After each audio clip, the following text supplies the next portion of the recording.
Yung pagkain ng aso. Okay? Ikakat-kat natin. Pagkain ng aso ha, for dog. So, ito na yung lagyan natin na siya.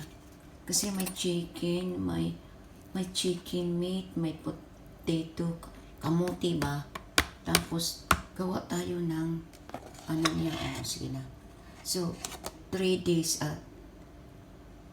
breakfast, dinner. Breakfast, dinner. Ganun lang guys. So, ato muna ni siya. So, muna ni ang ato ang pag-ready tayo guys. Kay muna ni ang swerte itong aso na to. Alam mo, swerte. Okay. So, ready. So, ready na. Tinan mo ka. Para pang aso lang to ha. Swerte na talaga yun. Sana all.